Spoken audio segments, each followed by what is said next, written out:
안녕하세요. 한재훈입니다. 한국전통서당문화진흥회에서 진행하는 맹자 강의 양해왕상 3장 지난 시간에 이어서 계속하도록 하겠습니다. 지난 시간에 이제 그 양해왕이 자신이 자신의 나라를 다스릴 때 백성들한테 마음을 다한다 하는 사례로 하동 지역과 한해 지역이 흉년이 들었을 때 어떻게 했는가 하는 얘기를 했고, 이웃 나라를 살펴보니까 이웃 나라 임금들은 그 나라 안에 흉년이 들어도 내가 우리나라에 했던 것과 같은 방식의 어떤 조치도 취한 적이 없더라. 그렇다면 당신 논리대로라면 이웃 나라 백성들이 우리나라로 몰려와야 되고, 그래서 우리나라는 인구가 늘어나고 저쪽의 나라들은 인구가 줄어들고 그래야 되는데 그런 일이 안 일어난다. 그 이유가 뭐냐? 이런 질문을 했었죠. 그러자 맹자가 임금이 왕이 전쟁을 좋아하니까 전쟁으로 비유를 하겠다고 하면서 50보 100보 이야기를 했었습니다. 자, 그 이야기를 맹자가 왜 그 비유를 들었을까? 그리고 그 비유를 통해서 왕이 질문했던 그 반박에 맹자는 어떻게 대응했을까 하는 것을 보시겠습니다. 우선 50보 100보라고 하는 비유를 맹자가 양해왕한테 들었던 이유가 뭐냐? 그러면 양해왕이 위나라, 자기 나라 위나라에 취했던 그 조치가 아무 조치도 취하지 않은 그 주변의 이웃 나라들과의 비교했을 때 그것이 50보 100보라는 얘기인 거거든요. 그러니까 50보 도망간 사람이 100보를 도망간 사람을 비웃으면 안 된다고 양해왕이 얘기를 했잖아요, 지난 시간에. 만약에 그것을 알고 있다 그러면 당신이 한 조치는 50보 도망간 사람에 해당하는 거고, 아무 조치도 취하지 않은 이웃나라 임금들은 100보에 해당하는 건데, 당신이 50보 도망가 놓고 100보를 도망간 사람을 비웃으면 안 된다고 했듯이, 그런 조치를 취해 놓고 아무 조치도 취하지 않은 사람보다 뭘 잘했다고 그러느냐, 뭐 백성들이 몰려오기를 바라느냐, 이제 이렇게 연결이 되어야 되는 거거든요. 그러면 왜 양해왕이 한 조치가 50보 100보 중에 50보에 해당하는 것이라고 보느냐 하는 것을 좀 이해를 해야 되겠죠. 여기 이렇게 하동하고 한해가 있다고 한번 해보죠. 그 하동과 한해가 있는데, 만약에 한해가 흉년이 들고 하동이 풍년이 들었다. 여기가 풍년이 들었는지도 정확하지 않습니다. 그냥 한해 지역이 흉년이 들었다면 한해 지역 인구를 사람들을 하동 지역으로 옮기고 하동 지역의 곡식을 한해 지역으로 옮기고 이렇게 했다 그랬습니다, 양해왕이. 그럴 때 이 하동 지역이 풍년이 다행히 들었다면 또 모를까, 풍년이 들었는지도 정확하지 않아요, 그 표현 속에서는. 근데 그냥 풍년이 들었다고 치고 양해왕이 이제 이런 조치를 취했는데, 이거를 진심이라고 했습니다. 마음을 다했다고 진심이라고 했죠. 아이고. 진심 이렇게 했습니다. 진심.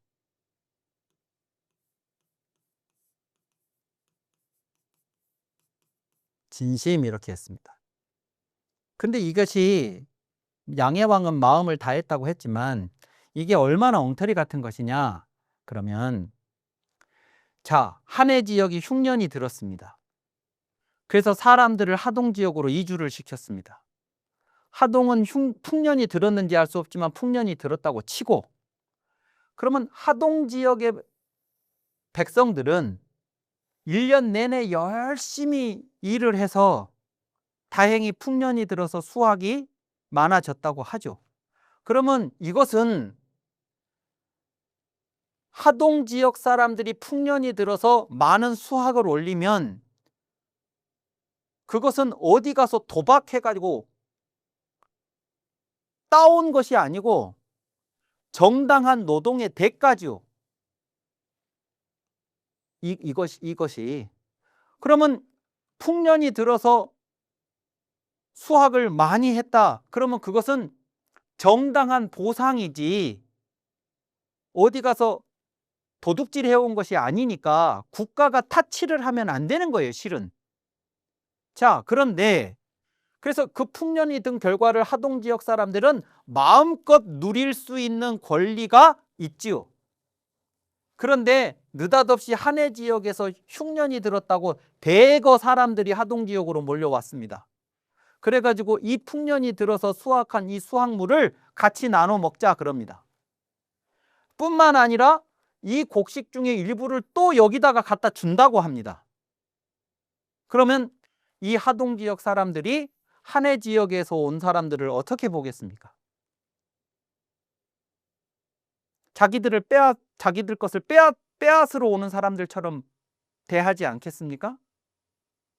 그러면 한해 지역 사람들은 어떻게 자기들을 마치 도둑놈으로 거지같이 그런 시선으로 바라보는 하동지역 사람을 바라보는 한해 지역 사람들의 입장은 어떻겠습니까? 우리가 여기 오고 싶어서 왔습니까?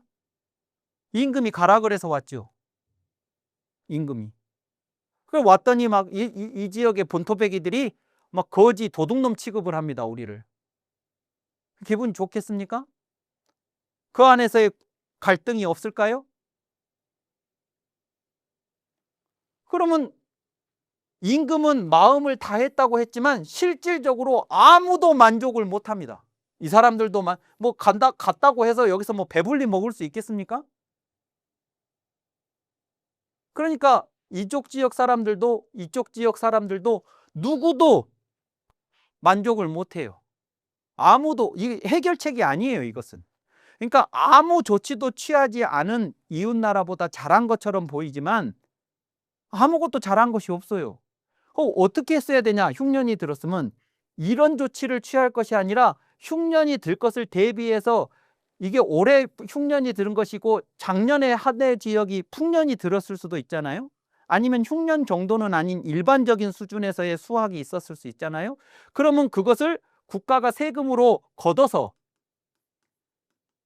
한해 지역뿐만 아니라 하동 지역에서도 세금을 걷어서 이 세금을 국가가 관리를 해서 그래서 다행히 이쪽 지역은 흉년이 안 들고 이쪽 지역만 흉년이 들었다 그러면 이 세금을 가지고 이쪽 지역 사람들을 구제를 했어야죠. 그리고 그 다음 해에 이쪽은 흉년이 안 들었는데 이쪽이 흉년이 들었다 그러면 또 세금을 이쪽에다가 써서 그들을 구원을 했어야죠. 그러니까 국가가 재정 관리를 잘 살림살이를 잘 해서 이런 비상 상황이 이런 긴급한 상황이 발생했을 때 그 백성들을 구제할 수 있도록 살림살이를 잘 했었어야 그래서 그 안에서 이것들을 해결을 했어야 될 것을 국가는 아무 책임도 안 지고 한해 지역의 문제를 하동에다가 떠넘기는 거잖아요. 그래가지고 두 지역 간에 갈등만 만들어냈잖아요. 이 뭘 잘했다고 그러냐 그 말입니다. 아무것도 조치를 취하지 않은 임금이나 이걸 조치라고 취한 것이나 50보 100보다 그겁니다. 그것이 50보 100보인데 우리가 보통 50보 100보라고 하지만 실은 맹자 말대로라면 50보 소 100보죠. 50보가 100보를 비웃다. 이렇게.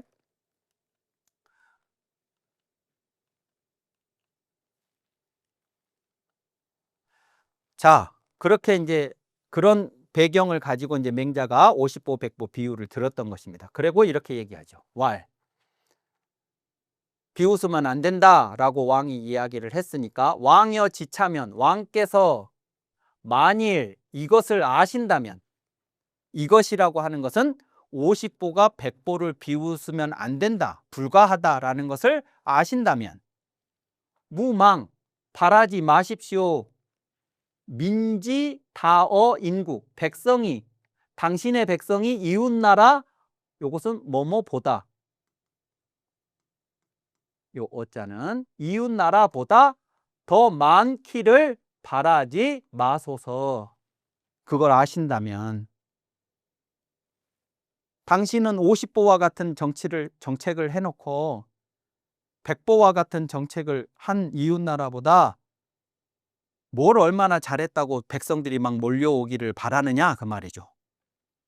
그러지 마소서 이런 겁니다.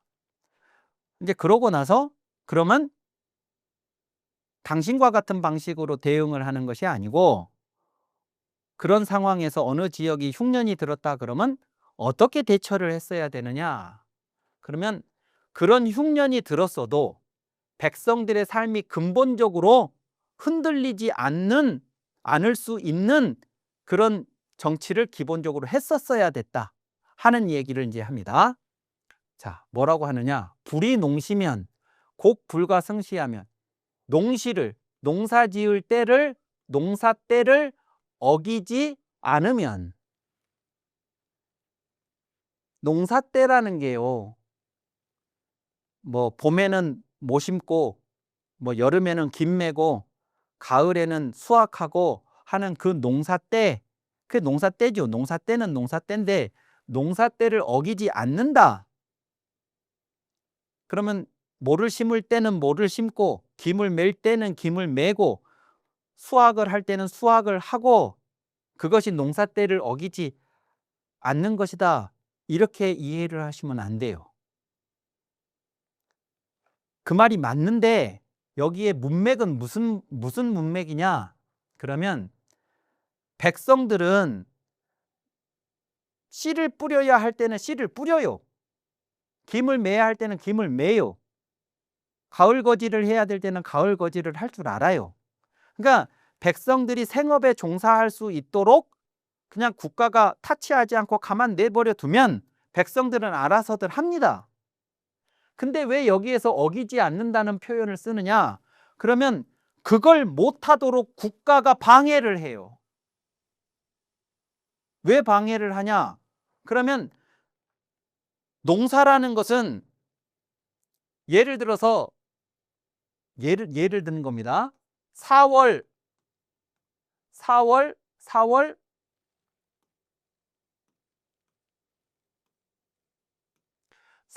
15일부터 25일 사이에 모내기를 해야 됩니다. 라고 한다고 해봐요. 거기가 모내기 할 철입니다.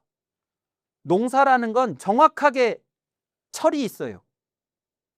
여기서 넘어가면 여기서 적어도 일주일 이상 열흘 이상 넘어가 버리면 그 다음에는 아무리 모내기를 하고 싶어도 모내기를 못할 수가 있습니다. 근데 이 시기에 딱 국가가 어떤 백성들한테 국가가 지금 뭘 해야 되니까 니네 와서 일 좀 해라 하고 불러 올려버립니다. 그러면 우리 집 농사에 지금 모내기를 해야 1년 농사를 하는데 그때 국가가 오라고 안 오면은 막 크게 벌을 내린다고 막 이렇게 하면 농사 때를 어겨버리게 되는 거죠. 그러면 그 집안은 1년이 그냥 끝장이에요. 10월 1일부터 10일 사이에 그냥 예입니다. 이 사이에 수확을 해야 됩니다. 1년 열심히 농사를 지어서 태풍도 잘 견뎌냈고 뭐 가뭄도 잘 피해갔고 뭐 그냥 애를 써서 농사를 잘 지어놨는데 이제 수확만 하면 돼. 근데 이때 국방을 튼튼히 못했던 국가에 외적이 침입해왔다고 전쟁에 나가라고 막 불러 올립니다. 안 나갈 수 있습니까? 나가죠. 그럼 나가면 그 집안에서 가장 노동력이 활발할 사람들, 아버지, 큰아들 뭐 이런 사람들만 데리고 갔겠죠? 국가가? 그럼 이제 남은 게 늙은 부모님이나 힘없는 안악이나 어린 자식들밖에 남아있지 않겠죠? 그들이 저거 수확을 할 수 있습니까? 제대로? 그러면 이 수확을 못하면 1년 열심히 뼈 빠지게 일했는데 아무것도 못 걸져요. 그러니까 국가가 백성을 동원하지 않을 수는 없어요. 그렇지만 백성들의 생활 조건이 어떤지를 좀 감안을 해서 그래서 백성들의 살아가는 데 있어서 절대적으로 필요한 이런 시간들, 농사철을 어기지 않도록 해줘야 된다 그거예요. 국가가. 그러면 곡 불가승식, 곡식을 여기에서 이제 불가승이라는 표현을 잘 보실 필요가 있어요. 불가승 이랬죠. 불가승 할 때 요 승자는 이길 승이에요. 그럼 불가승 그러면 이기는 것이 불가하다. 이길 수 없다. 이런 뜻이죠. 그 이긴다라는 것은 다른 말로 하자면 감당하다. 이런 뜻이기도 하죠. 이기다. 나한테 어떤 책임이 부과가 됐는데 그 책임을 내가 능히 감당해낸다. 그러면 내가 그 책임의 무게를 이겨내는 거죠. 자, 그러면 내 책임이 뭐냐? 그러면 먹어야 하는 거예요. 그런데 그 먹는 문제를 내가 이길 수가 없어. 왜? 먹을 게 너무 많아서. 그러면 이루 다 먹을 수 없다 이렇게 표현을 해요. 요 불가승이라는 표현이 그러니까 이루 다 뭐뭐 할 수 없다 이렇게 해석을 하시면 된다 그 말입니다. 자, 그래서 농사철을 어기지만 않으면 곡식을 이루 다 먹는 것이 불가할 정도로 곡식은 풍족해요. 그러니까 지금 현재 상황에서 백성들이 생업에 종사할 수 있도록 국가가 그 시간을 보장만 해주면 백성들은 알아서 농산물을 생산을 해가지고 그 곡식이 그 나라 백성들이 다 먹을 만큼의 또는 그 이상의 곡식을 생산을 해낼 수 있을 거라는 거예요. 근데 국가가 그걸 못해요.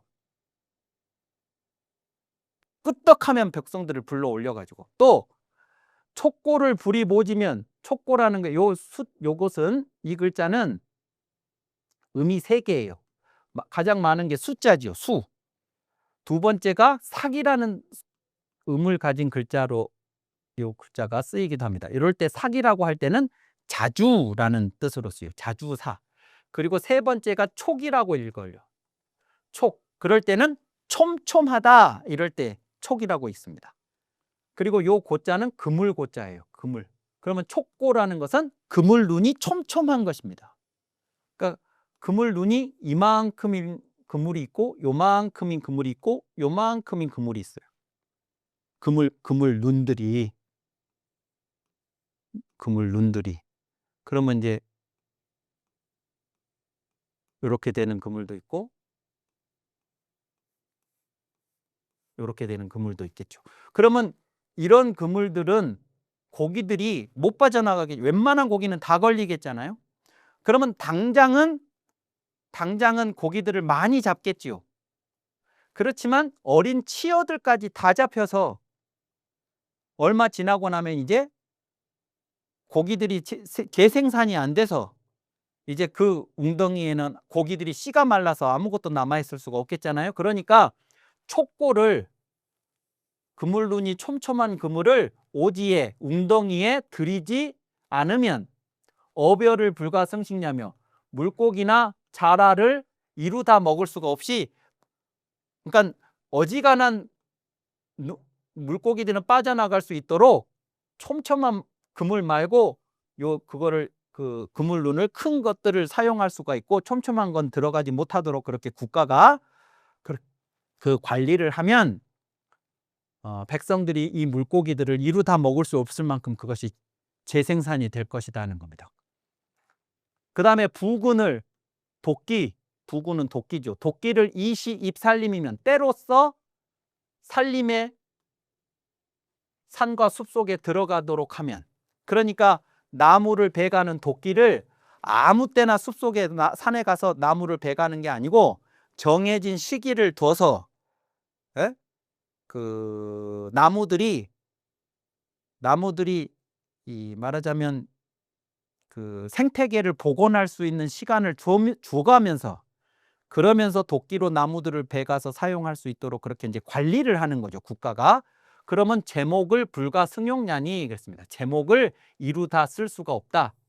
요때 제목은 요 나무들을 가지고 이제 뭔가를 사용하기 위해서 이제 제목이라고 한 건데 뭐 일반적으로 생각하면 뭐 집을 질 때도 저 나무를 써야 될 것이고 땔감을 할 때도 나무를 써야 될 것이고 이제 뭐 그러겠는데 요 문장 전체로 보면 이제 그런 일반적인 용도 말고 특별히 어떤 것이 문제가 되느냐 그러면 부모님이 돌아가셨을 때 우리 가족이 누군가가 죽었을 때 장례를 치러야 되는데 그때 장례를 치를 때 그냥 시신을 그냥 땅에다 맨몸을 갖다가 묻는 것이 아니고 관이라도 짜서 그 관 안에 넣어서, 그래서 짐승이라든가 벌레라든가 이런 것으로부터 내 사랑하는 가족의 시신이 손상당하지 않도록 하기 위해서 사용하는 그 목재예요.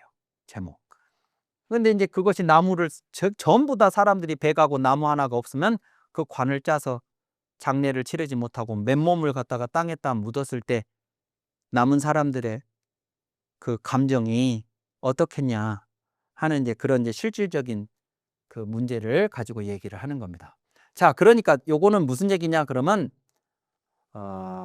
이쪽 지역의 문제를 저쪽 지역에다 떠넘기는 방식과 같은 그런 방식 말고 근본적으로 백성들이 살아가는 데 필요한 곡식이라든가 반찬으로 사용할 물고기라든가 또 누군가 내 가족, 사랑하는 가족이 돌아가셨을 때 그분의 마지막을 관이라도 짜서 마지막을 장례를 치러드릴 수 있도록 하는 그 목재라든가 이런 것들이 부족해서 생기는 문제를 국가가 기본적으로 관리를 해줬으면 흉년이 들었을 때 그 지역 백성을 저쪽 지역으로 옮기는 짓 따위는 안 했을 것이라는 얘기를 지금 하는 거예요. 자, 그래서 고겨 어별을 불가승식하며 곡식과 물고기와 자라를 이루 다 먹을 수가 없고 제목을 불가승용이면, 제목을 이루 다 쓸 수가 없다면, 그러니까 풍족하다면, 먹고 쓰고 하는 것들이, 이런 것들이 기본적인 것들이 풍족하다면 신은 이것은 사민 백성으로 하여금 양생 상사의 무감냐니 그랬죠. 백성들로 하여금 살아계신 분을 봉양하고 돌아가신 분을 상을 치를 때, 그러니까 요 살아계신 분을 봉양할 때 필요한 것이 고겨어별이죠. 이거. 그리고 돌아가신 분을 상례를 치르는 것이 요것이 제목이죠. 목재. 이런 것들을 이루 먹을 수 없고 이루 다 쓸 수가 없을 정도로 그렇게 이제 충분하다면 그러면 백성들이 유감이 한스러움이 없겠지요. 백성들로 하여금 살아계신 분을 봉양하고 돌아가신 분을 상을 치를 때 한스러움이 없게 하는 것이니 요 사자는 하여금 산대 하여금 뭐뭐 하게 하다 이렇게 되는 거니까 백성들로 하여금 그렇게 하는 것이니 한이 없게 하는 것이니 양생상사의 무감이 살아계신 분을 봉양하고 돌아가신 분을 상을 치를 때 한이 없도록 하는 것이 왕도지 시안이다 그랬습니다. 왕도의 시작입니다. 자, 요 왕도라는 말을 주목하실 필요가 있습니다. 왕도. 맹자의 정치 철학을 왕도 정치라고 그럽니다. 왕도 정치. 그리고 당시 맹자가 살았던 당시 전국시대 또는 그 이전의 춘추시대까지 합해서 이 춘추 전국시대의 정치 논리가 왕도 정치하고 반대로 이것을 뭐라고 하느냐 그러면 패도 정치라고 그럽니다. 패도 정치. 왕도 정치는 백성들을 보호하는 정치입니다. 패도 정치는 백성들을 희생하는 정치입니다.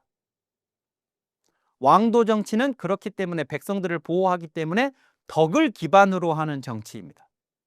그에 비해서 패도 정치는 백성들의 희생으로 힘을 갖는 정치를 말합니다. 힘 대 덕. 그것으로 상징되는 것이 왕도 정치와 패도 정치예요. 근데 맹자는 그 당시 패도 정치가 만연했던 전국시대에 왕도 정치를 임금들을 향해서 얘기했던 분입니다. 그 왕도 정치라는 게 다른 게 아니라는 거예요. 왕도 정치의 처음 시작은 다른 특별한 어떤 것이 아니고 백성들을 살아계신 분 봉양할 때, 돌아가신 분 상을 치를 때 한이 남지 않도록 하는 것. 내가 우리 부모 살아 계셨을 때 밥 한번, 흰 쌀밥 한번, 배불리 한번 드려봤었으면 한이 없겠다. 우리 아버지 돌아가셨을 때 관이라도 하나 짜서 장례를 치러드렸다면 내가 이렇게 한이 남지는 않겠다. 이런 거. 이것이 왕도 정치의 시작이다 그겁니다. 요거. 그러니까 기본이 뭐냐? 그러면 백성들의 입장에서 백성들이 풍족하고 하는 것은 이제 다음 문제고, 일단 한이 안 남게 하는 거. 거기에서 시작이 되고, 그 왕도 정치가 조금 더 발전된 형태로 이제 나아가게 되는데, 그 발전된 형태로 나아가게 되는 대표적인 것이 맹자가 말하는 것이 정전법이에요. 그래서 요 다음 장면에 맹자가 정전법 이야기를 하는데, 그 정전법 이야기는 다음 시간에 이어서 하도록 하겠습니다. 감사합니다.